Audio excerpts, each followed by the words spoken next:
गजाननं भूतगणादिसेवितं कपित्थजम्बुफलचारुभक्षणम् उमासुतं शोकविनाशकारिकं नमामि विघ्नेश्वरपादपङ्कजम्।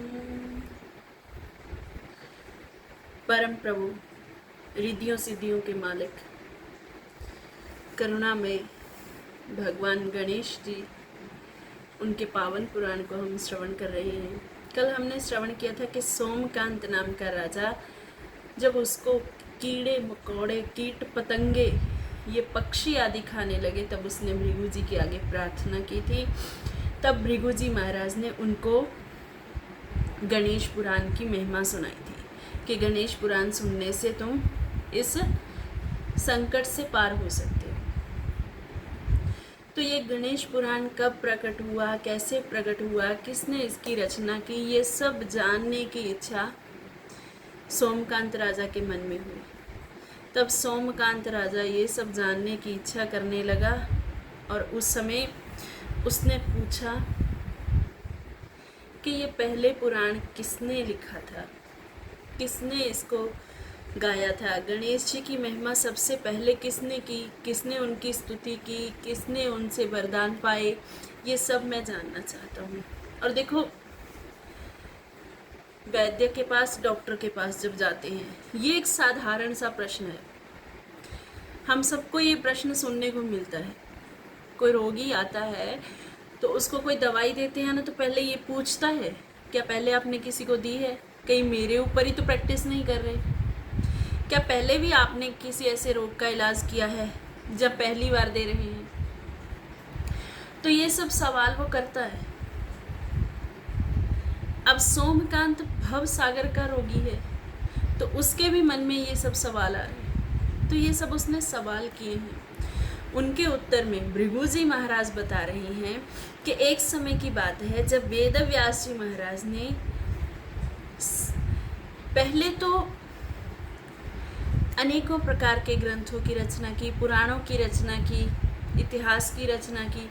जब सब रचना कर दी, उस समय फिर उनको अलग अलग करने का, अब 4 वेद किसको दिए जाएं, 18 पुराण किसको दिए जाएं, इतिहास किसको सुनाया जाए, स्मृतियां किसको सौंपी जाएं। तो ये सब जो इच्छा थी मन में करने बैठ गए, परंतु ऐसा हुआ कि बुद्धि स्फुरित नहीं हुई, आगे बुद्धि नहीं चल रही थी कि अब इनको अलग अलग करूं तो कैसे करूं। तब उस समय वो ब्रह्मा जी के पास गए और भृगु जी महाराज ने देखो पहले ही ये बात कह दी है कि जिसके हृदय में भक्ति ना हो, श्रद्धा ना हो, उसको तो कभी भी पुराण सुनाने नहीं चाहिए।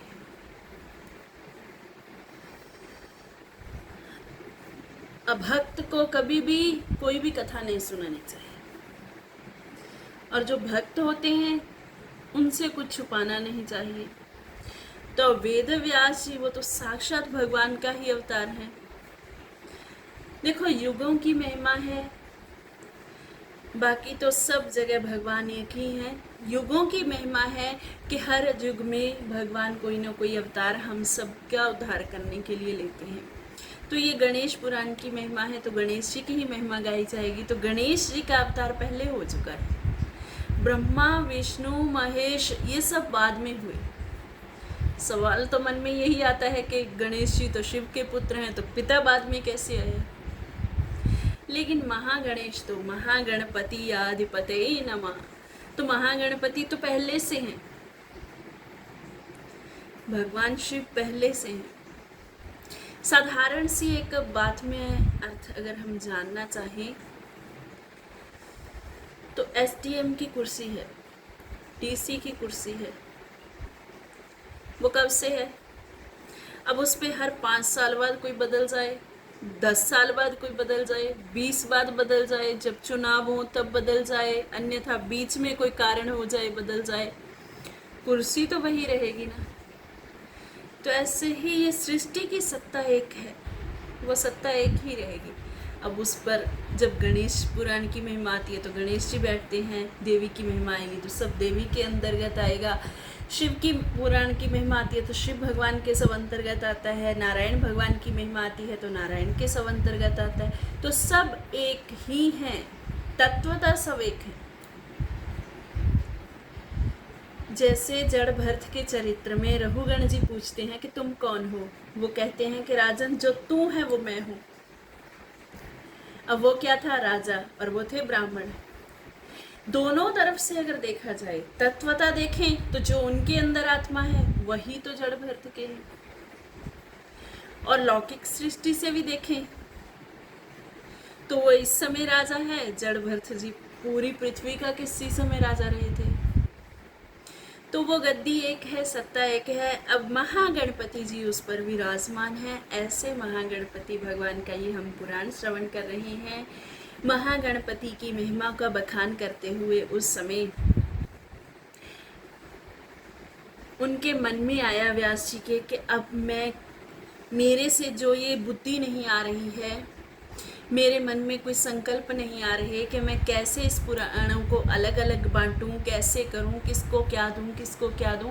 तो इसके लिए मैं ब्रह्मा जी के पास जाता हूं। ब्रह्मा जी के पास गए, उनसे प्रार्थना की तो ब्रह्मा जी ने उनको कहा कि मैं तुम्हें एक बात बताता हूं। मुझे ये लगता है कि तुमने अभी तक गणेश की पूजा नहीं की। भगवान शिव ने भी जब अनेकों राक्षसों का वध किया था तो गणेश जी की पूजा करके ही किया था। गणेश जी सर्वप्रथम पूजनीय है। गणों का जो ईश है वही तो गणेश है। तो गणेश जी पूजनीय है। तुमने इनकी पूजा नहीं की, इसीलिए तुम्हारी बुद्धि, और वैसे भी बुद्धि के देवता हैं, तो तुम्हारी बुद्धि इसीलिए नहीं स्फुरित हो रही है। और ब्रह्मा जी से वो पूछते हैं कि ये गणेश जी कौन है, इनका ध्यान कैसे करना चाहिए, इनका स्मरण कैसे करना चाहिए, ये सब आप मुझे विधि बताइए। तो ब्रह्मा जी कहते हैं आश्चर्य की बात है एक, वो मैं आपको बताता हूँ। बड़ी सूक्ष्म गति है महागणपति जी की।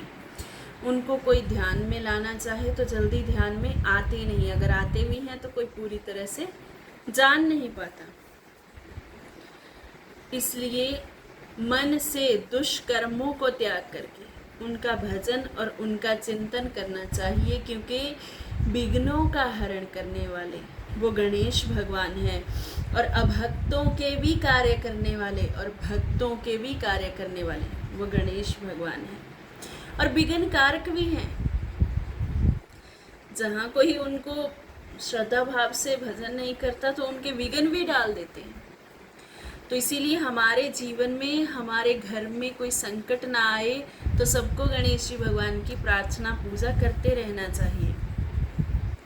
अब गणेश जी की जो पूजा है, प्रार्थना है, उसकी विधि बताई है।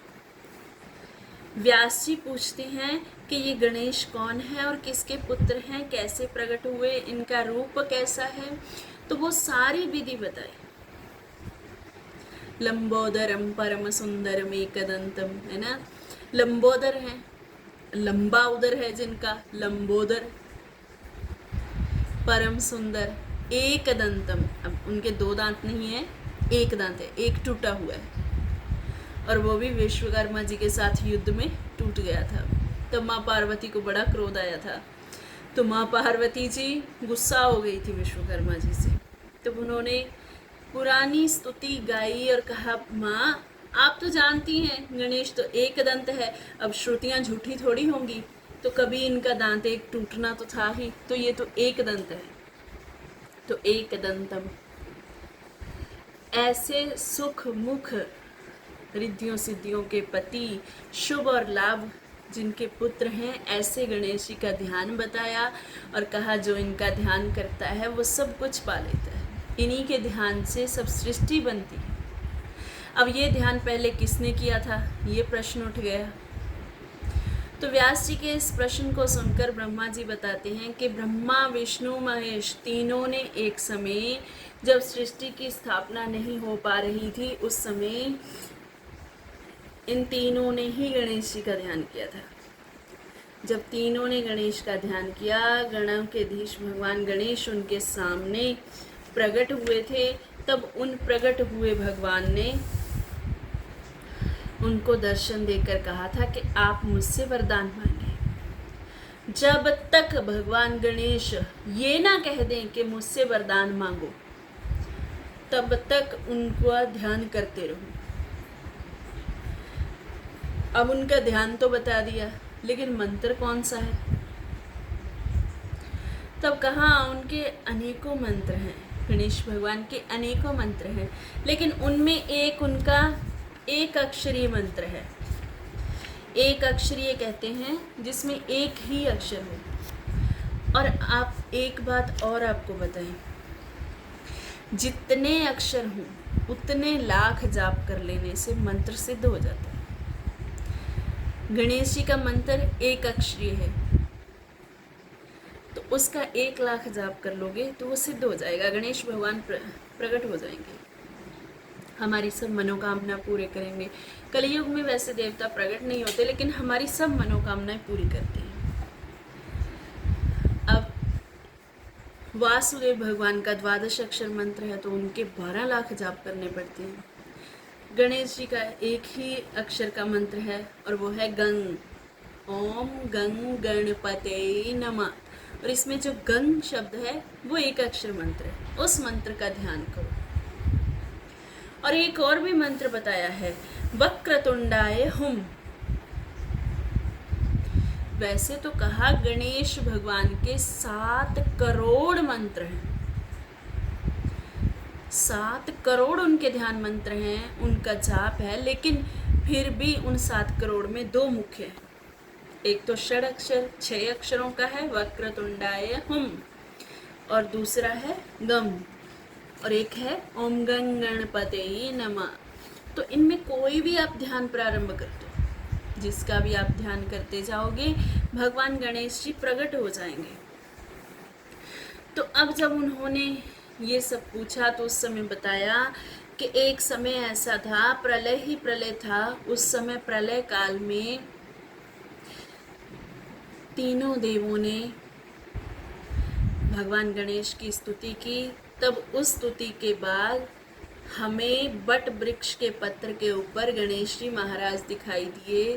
तब उन्होंने कहा कि तुम मुझसे वरदान मांगो, तुम मेरे ही पुत्र हो। तब उस समय गणेश भगवान की आज्ञा पाकर के हम सब ने उन्हीं की सदा के लिए भक्ति मांगी कि हम उन्हीं के विधि विधान में रह करके हम सब तपस्या करें।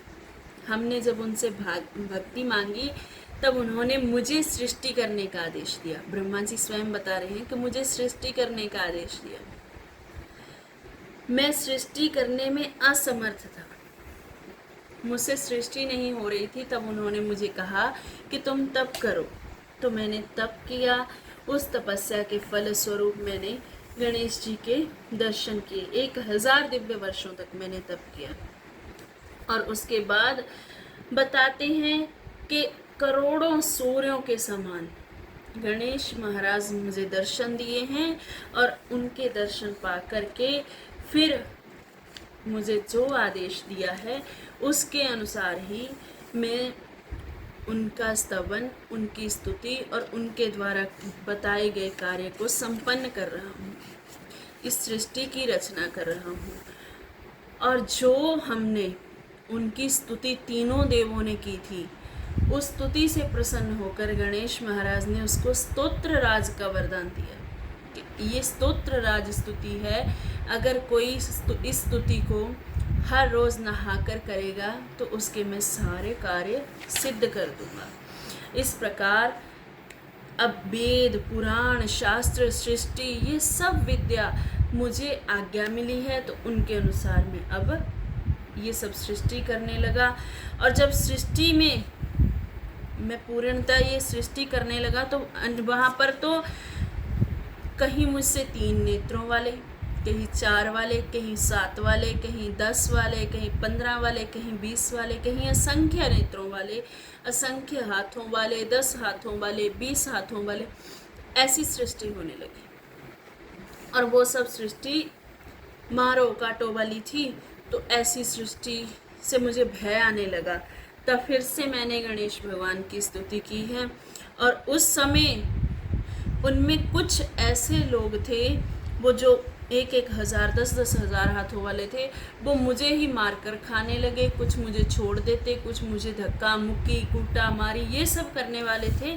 तो इस प्रकार चिंता मगन होकर जब मैंने फिर से गणेश भगवान की स्तुति की, तब उन्होंने कहा तपस्या से तुम सब कुछ कर पाओगे। फिर मैंने तपस्या प्रारंभ की और उसी तपस्या के स्वरूप जो मुझे लंबोदर भगवान के दर्शन हुए हैं, उन्होंने फिर से कहा कि तुम अहंकार वश सृष्टि कर रहे हो। तुम सोचते हो कि तुम जगत के कर्ता हो, तुम जगत को बनाने वाले, विस्तार करने वाले हो। इस अहम भाव को जब तुम छोड़ दोगे, तब तुम्हें फिर ऐसी सृष्टि नहीं हो। तो अब की बार मैंने गणेश भगवान को मुख्य रख करके सृष्टि की है। तो इस सृष्टि में 7 पुत्र, मानसी पुत्र उनके प्रकट हुए हैं। और वो मानसी पुत्रों की अब आगे सृष्टि प्रारंभ नहीं हुई। वो सब भजन में लगे रहते थे, तो उन 7 पुत्रों की सृष्टि वहीं पर रुक गई। तो आगे स्थावर जंगम, ये सब उच्च स्थान, समुद्र, सरिता, नदियाँ, पर्वत, तृण, झाड़ियाँ, वृक्ष, इनकी सृष्टि हुई। और कुछ दिन बीतने के बाद महाविष्णु भगवान के कानों के छिद्रों से 2 राक्षस पैदा हुए, वो मधु और कैटभ। भगवान निद्रा में सोए हुए थे। तो उस समय मैंने निद्रा देवी की स्तुति की। या देवी सर्वभूतेषु निद्रा रूपेण संस्थिता नमस्तस्मै नमस्तस्मै नमस्तस्मै नमो नमः। तो मैंने उन राक्षसों के भय से कि कहीं ये सारे वेद पुराण सब छुपा न लें, कहीं हमें खा न जाएं, तो मैंने निद्रा देवी की स्तुति की। निद्रा देवी ने उस समय श्रुति रूपा स्वरूपा ने भगवान महाविष्णु को जगाया है। और भगवान महाविष्णु ने उन मधु और कैटभ के साथ युद्ध किया। उस युद्ध में जब वो थक गए, भगवान विष्णु भी थक गए, तब वो कहते हैं कि हमसे वरदान मांगो। तब भगवान ने कहा कि तुम दोनों मेरे हाथों मारे जाओ, ऐसा वरदान दो। तब उस समय फिर मधु और कैटभ का वध हुआ है। और उन्होंने वरदान मांगा था कि ऐसे स्थान पर हमें मारो जहाँ पर मिट्टी ना हो, जहाँ पर जल ही जल हो। तो भगवान विष्णु ने अपनी जंघा पर रख करके उनका वध किया था, मधु कैटभ का। और वहाँ उनकी जो चर्बी ढलने लगी, उसी से ये मिट्टी बनी, मेदनी इसका नाम पड़ा। इसीलिए मेद से बनी तो मेदनी नाम पड़ा। इसीलिए कहते हैं कि मिट्टी नहीं खानी चाहिए। तो ऐसे गणेश भगवान की ये लीला चल रही है। कल आगे फिर से श्रवण करेंगे। जय जय श्री गणेश देवाय।